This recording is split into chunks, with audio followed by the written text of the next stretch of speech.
Salut tout le monde, c'est Life Coaster, on se retrouve aujourd'hui pour une nouvelle vidéo. Aujourd'hui, premier part d'Angleterre, je suis à Thorpe Park, je suis avec que des copains. Il y a Louis, il y a Guillaume, il y a Clément. C'est notre deuxième jour, on est déjà venu hier. C'était sympa mais j'avais pas envie de filmer parce qu'il y avait beaucoup de monde. Il faisait chaud, il y avait beaucoup de pannes. Ça c'est un problème de gestion, je reparlerai. Justement je vais pouvoir comparer entre hier et aujourd'hui. Qu'est-ce qu'on a fait? On a hébergé dans l'hôtel du parc, donc c'est les Shark Cabins. C'est littéralement des conteneurs. Littéralement ça.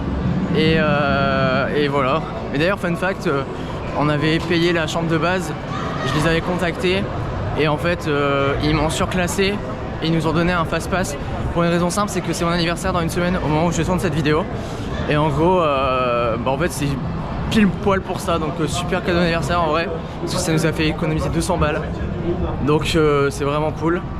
Là on a vu qu'Hyperia était en test, à savoir qu'on n'a pas pu le faire hier parce que gestion éclatée au sol, mais j'aurai l'occasion d'en reparler.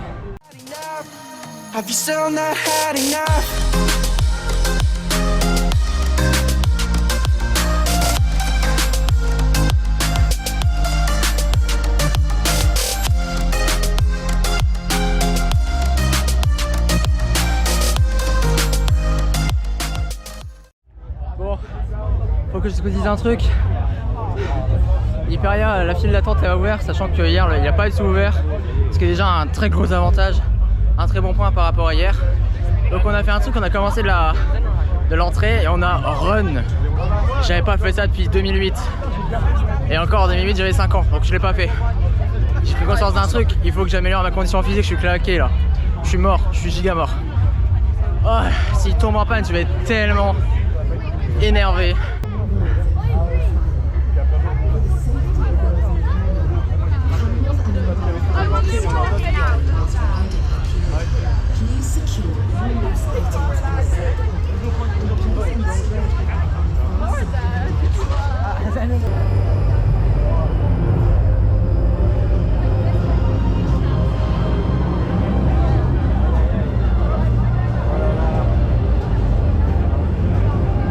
Accroche-toi. Ouais. Il s'est accroché, c'est bon.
Faut que je vous parle. On vient de faire 2 tours d'Hyperia et genre là ma voix elle est tremblotante parce que je l'ai au premier rang.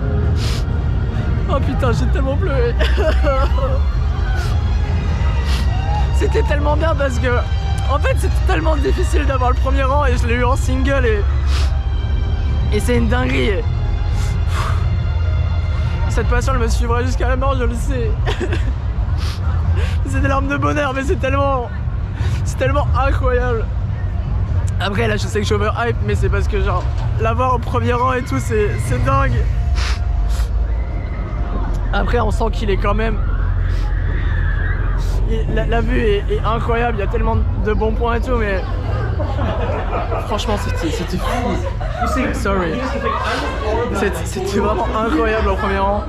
La vue est folle, les airtime sont fous. C'est juste dommage qu'en fait on se voit ultra trimé parce qu'il y a un endroit où on est hyper bas. Et putain. Et c'était incroyable.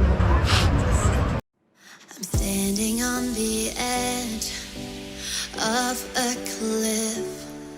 Realize there must be more to life than this. Reaching for the stars, traveling so far, like a dragonfly. Just grab my hand from him, sin with me tonight. I run away.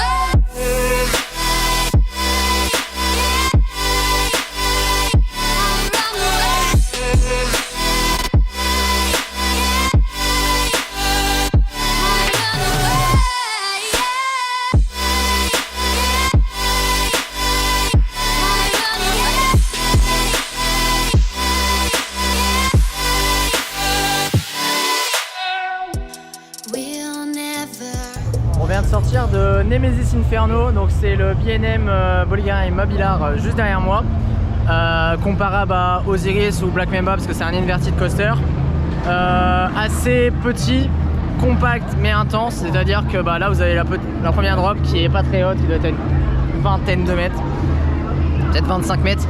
Vous avez un looping, mais en fait c'est très ras du sol, ce qui est d'ailleurs étonnant parce qu'en fait dans la file d'attente on passe littéralement très proche du coaster, en dessous, etc. Et il n'y a pas de filet, c'est assez étonnant parce que bon, je sais bien que le ride est assez vieux, mais souvent les normes elles changent et elles se remettent dans les parcs, etc. Là vous voyez, il va passer juste derrière moi.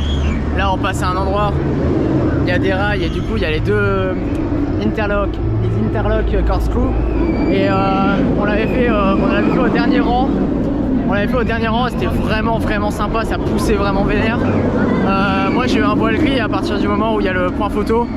Et les voiles gris, pour ceux qui se demandent, en fait c'est grosso modo quand il y a beaucoup trop de force et trop prolongé en fait. On peut avoir un pic à 5G, si on l'a qu'une seconde c'est pas grave. Par contre si on l'a à partir de plusieurs secondes c'est compliqué.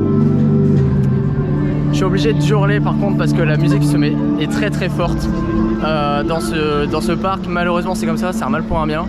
Mais en tout cas, la thématisation, c'est pas Nemesis, c'est pas comme Nemesis Reborn qui a Alton Tower, c'est Nemesis Inferno. En gros, c'est un volcan qui entre en éruption et donc on va dedans. Et en vrai, c'est assez fun, c'est bien, c'est pas. Je préfère quand même Osiris parce qu'il est plus grand, parce qu'il est plus haut, parce qu'il est beaucoup plus long.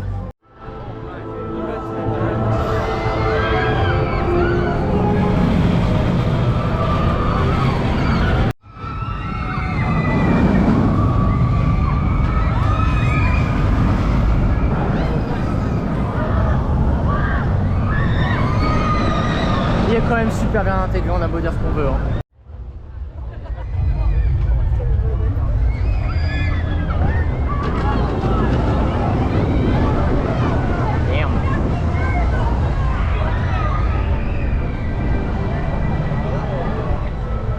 Alors on vient de sortir de Colossus. Colossus est un 10 inversion coaster construit par Intamin, le premier du genre qui est sorti, je sais pas quoi honnêtement, mais c'est pas la question. Roller coaster très simple qui dispose de 10 inversions, c'est-à-dire il y a un looping, un Cobra Roll comme on retrouve sur les boomerangs, genre Cobra, genre celui de Bellward, Stunfall, Triops, bref. Et après il n'y a que des corkscrews. Et là, comme vous avez peut-être pu voir, on a 4 Earthline Roll de suite.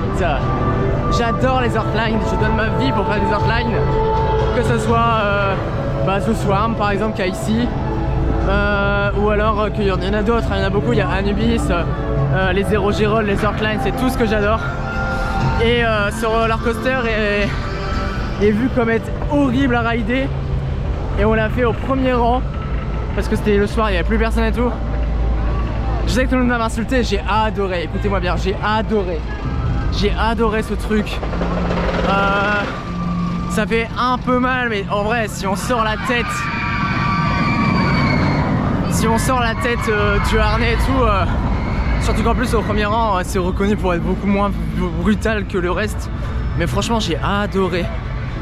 Et franchement, je me pose vraiment la question de est-ce que c'est meilleur que Toutatis? Parce que Toutatis, moi je trouve que ça ride est décevant. Alors que Colossus, je sais à quoi. Colossus, pardon. Non pas Colossus, je me trompe beaucoup parce que Colossus, c'est le wooden coaster, l'un des plus hauts wooden coasters du monde qu'il y a à Hyde Park qu'on avait fait il y a quelques années maintenant. Et il y a une lettre de différence, c'est un peu galère, mais bref, c'est pas la question. Et là, franchement, j'ai vraiment beaucoup aimé. Et donc là ce qui se passe c'est qu'on va embarquer soit sur Soho, soit sur autre, on verra en fonction de l'affluence. Parce que dans tous les cas c'est blindé partout. Mais c'est comme ça, on le sait, déjà hier c'était chaud et voilà.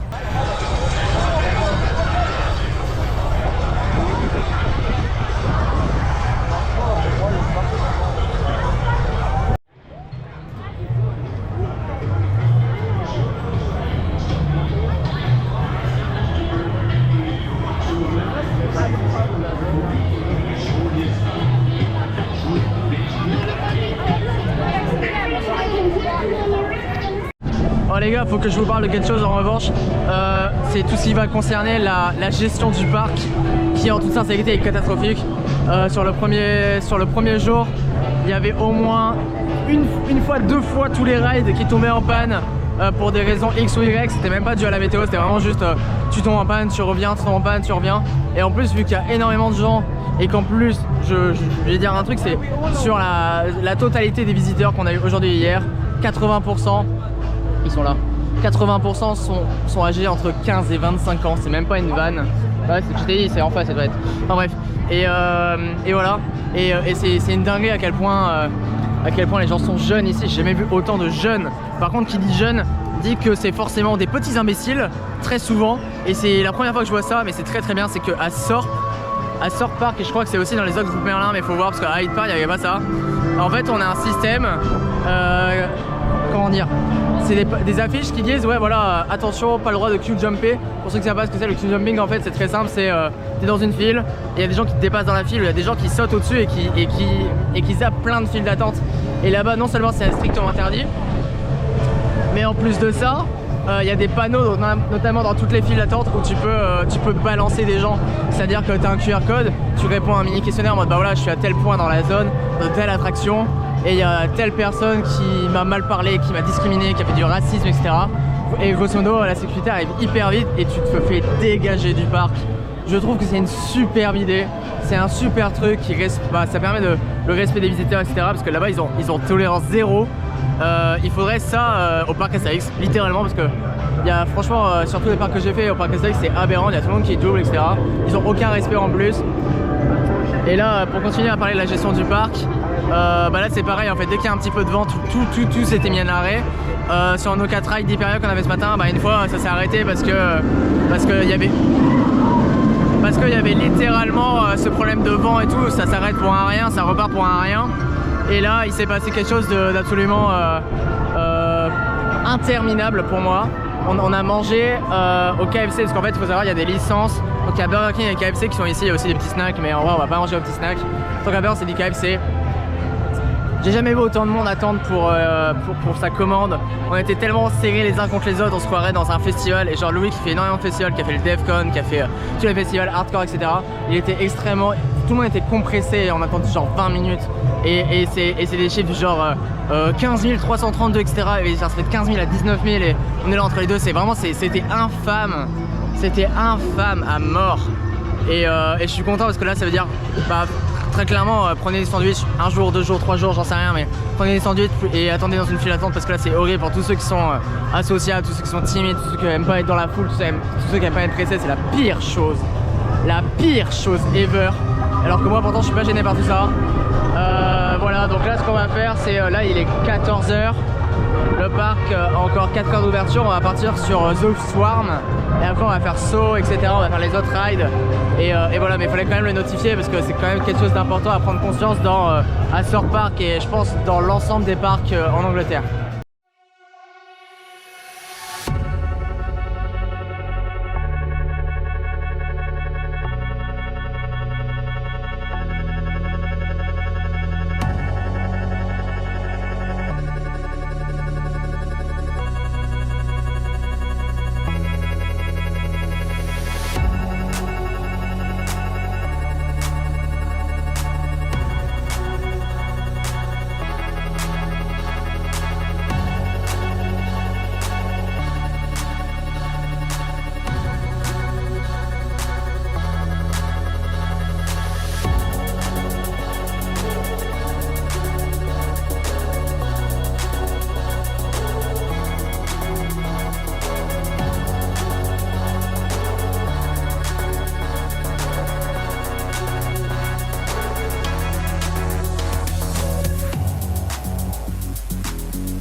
Alors on vient de sortir de Swarm qui passe juste derrière moi.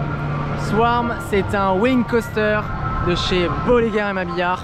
C'est un roller coaster comparable à Phoenix qui se situe à Toverland mais également à Flugdardamonen avec l'accent éclaté comme toujours, qu'on retrouve à Hyde Park. Donc Hyde Park qui fait aussi partie du groupe Merlin dans lequel est Thor Park, mais celui-là est en Allemagne.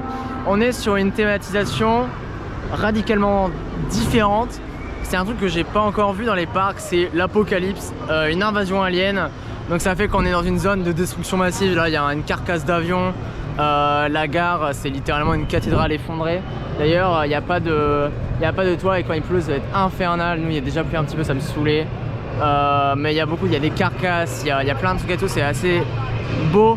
Et je sais pas si vous entendez mais la soundtrack est très intense, très immersive. Elle nous met sous pression et j'aime beaucoup.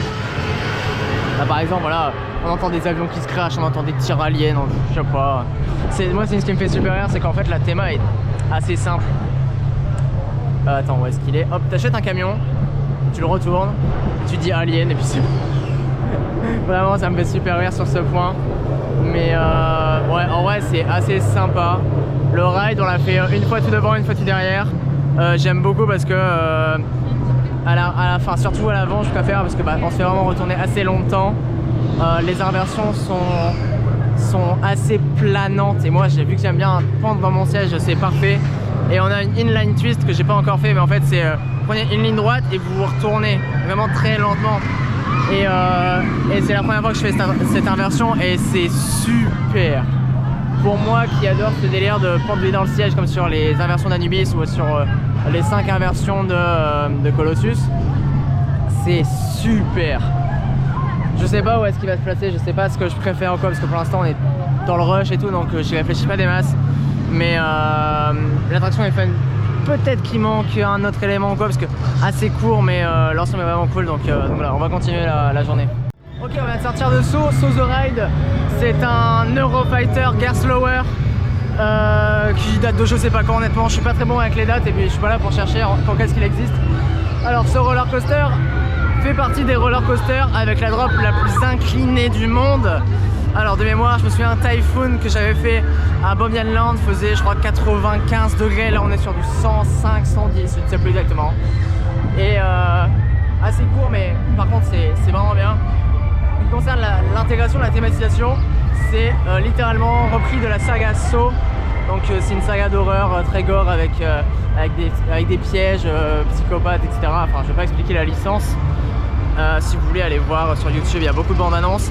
Et ce qu'il faut savoir là-dedans, c'est qu'il y a même des pièges qui ont servi pour ces 10 films.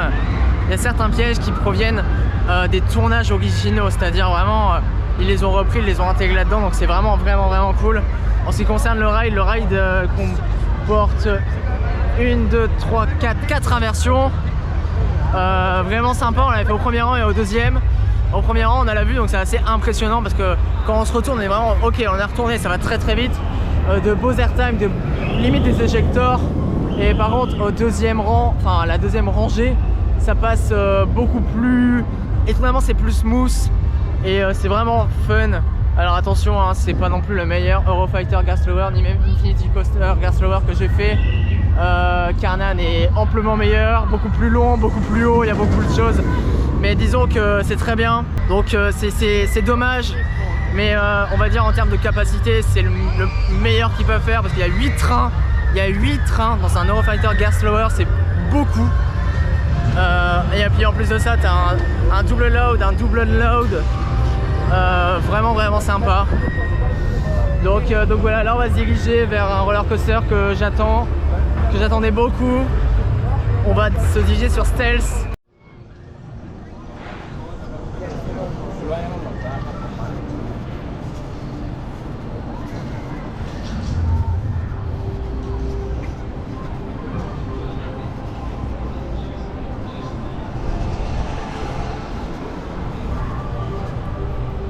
Ah, les bouées ont l'air d'avoir du débit quand même si ça a l'air pourri. Dans 5 ans je suis pas sûr.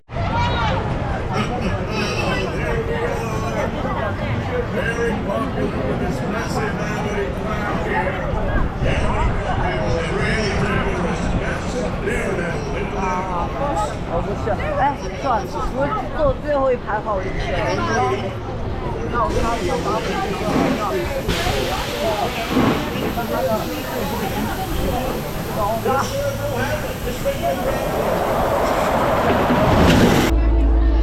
d'avoir stealth. Ah, il est là.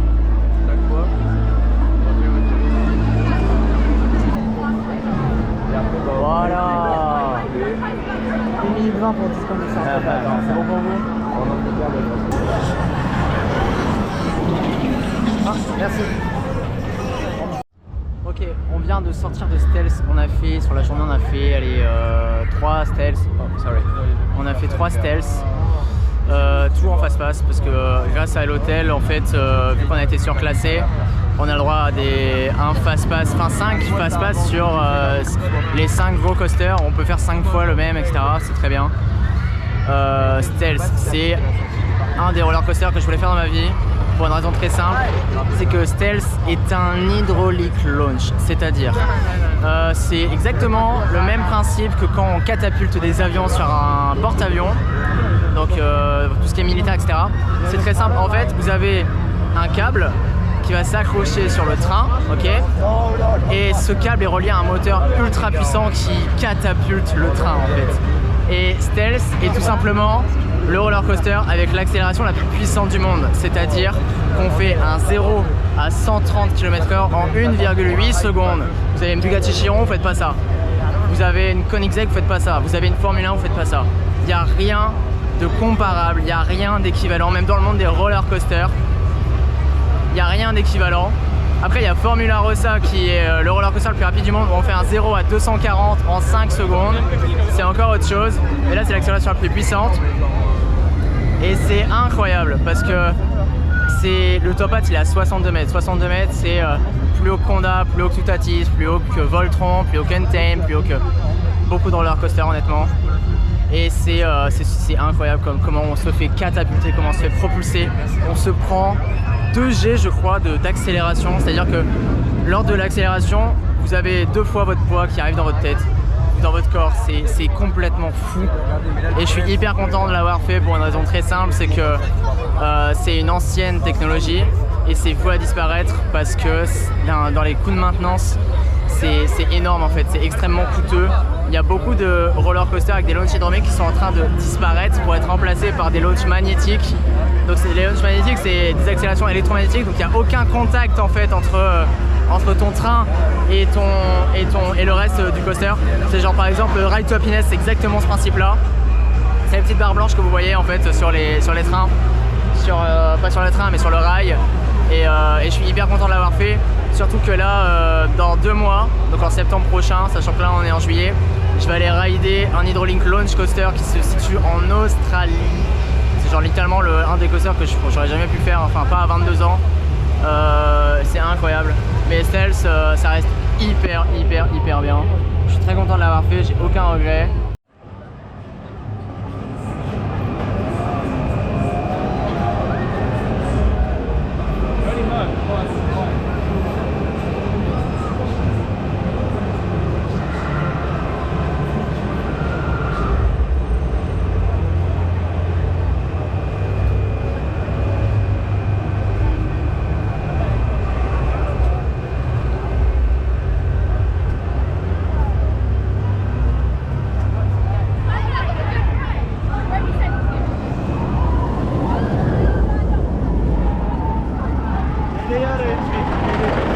Il est temps pour moi de faire mon avis sur ce roller coaster de 73 mètres de haut. Alors, sachant que moi je l'ai eu 3 fois à l'arrière, une fois au first en single, c'est unique. Voilà, c'est incroyable. Je peux dire que ils sont dégoûtés parce que c'est même pas pour me vanter, mais c'est tellement extraordinaire. Ouais, c'est mieux que Colossus, lol. Bref, et en vrai c'est super bien, je trouve ça vraiment bien. J'arrive pas vraiment à le comparer à d'autres roller coasters parce que c'est assez unique. Je veux dire, déjà un roller coaster qui fait 73 mètres comme ça, qui est très resserré, forêt de support, mais il faut parler d'un élément là-dessus, c'est que sur Hyperia en fait vous avez la drop qui est dantesque. En fait c'est comme un élément de Conda donc Conda à Walibi Belgium, il y a cette espèce d'airtime où on est à 90 degrés et après on revient à la normale. Mais là c'est l'inverse, c'est 90 degrés, après on fait une brille et on repart. Et ça c'est le plus gros air. En fait à partir du moment où on passe les rails blancs, parce qu'il faut savoir que la structure est bicolore, c'est-à-dire que quand on est dans la file c'est marron, mais en fait tous les autres points de vue du parc, le coaster apparaît en blanc et ça a été super bien pensé là-dessus, c'est cool en vrai. Et ben en fait à partir du moment où le coaster atteint la partie blanche, je sais pas, c'est environ à 15 mètres peut-être, et ben on a cet élément énorme qui vous met les fesses en l'air, vraiment genre l'airtime énorme qui prolonge, qui dure si longtemps. Un superbe élément. Hyperia c'est de la vitesse, Hyperia c'est de l'intensité, Hyperia c'est un peu court malheureusement c'est ça hein. Hyperia c'est très court, il fait quand même 1 km de long, sachant que les 3/4 des roller coasters scale font entre 800 et 1 km de long, mais ça reste très très bien. En soi c'est juste dommage le fait qu'il soit très capricieux à ouvrir, et pareil le vent etc, sachant qu'on est en Angleterre, donc il y a souvent du vent, il y a souvent de la pluie etc. Le fait qu'il soit capricieux sur ces points là c'est dommage, ça aurait pu être pensé en avance ou j'en sais rien, bref. Mais ça en reste une super attraction, je sais pas comment je vais le placer dans mon top, j'ai pas envie de réfléchir à comment le comparer etc, je me base juste sur c'était bien, c'était pas bien, point, voilà, donc c'est super. Il est temps pour moi de faire la conclusion de ce séjour, de ces 2 jours assez extraordinaires franchement. Déjà on est en Angleterre, on a pris le bateau pour venir, déjà ce truc là c'est quand même dingue. Parce que là je suis en train de me dire qu'en fait les prochaines destinations où il faudra changer de moyen de transport ce sera l'avion, parce que le train ça coûte trop cher, enfin bref c'est pas la question. Ce week-end a été assez mouvementé on va dire dans les émotions, c'est à dire que le premier jour tout était fermé, il n'a pas ouvert la journée. C'était assez compliqué, on a attendu très longtemps pour faire beaucoup de coasters, pour faire très peu de coasters. Je ne conseille pas ce parc pour les familles, je conseille ce parc pour des gens, pour les ados qui ont 15-16 ans, qui font 1m50, etc. Parce que la line-up c'est que des gros roller coasters, c'est que des grosses machines. Il y a vraiment très peu d'attractions familiales en toute sincérité. Il a une super line-up, il est très bien, il est pas cher en plus, on paye quoi, 40 € juste l'entrée. Quand vous voyez avec les parcs, les autres parcs genre Walibi Belgium, Plopsaland, Europa Park, Disney, tout ça ça coûte 2 fois, 1,5 fois, voire 2 fois plus cher. Franchement ça va. Le deuxième jour a été largement meilleur parce qu'on a pu compenser avec les fast pass, parce qu'on a pu faire plusieurs fois d'affilée stealth. On a fait 4 fois Hyperien le matin, 4 fois Hyperien le matin alors qu'on l'a pas eu la veille, c'était très frustrant. Et moi j'ai littéralement laissé mes émotions passer. Je veux dire c'est la première fois que je chiale face à une GoPro déjà, alors que ça fait plus de 2 ans que je fais des vlogs. Et moi je trouvais ça vraiment fou d'avoir eu ce premier rang, c'est un truc unique. J'ai compris que cette passion va me suivre jusqu'à la fin de ma vie. Je reviendrai pas avant 5-6 ans parce que j'ai d'autres projets, c'est assez difficile à venir, enfin pour moi avec l'emploi du temps etc. Mais je regrette absolument pas de l'avoir fait sur mon anniversaire. Enfin voilà. Ceci dit c'est tout pour cette vidéo. On se retrouve très prochainement pour une prochaine vidéo, pour un nouveau vlog avec Hyperia juste derrière.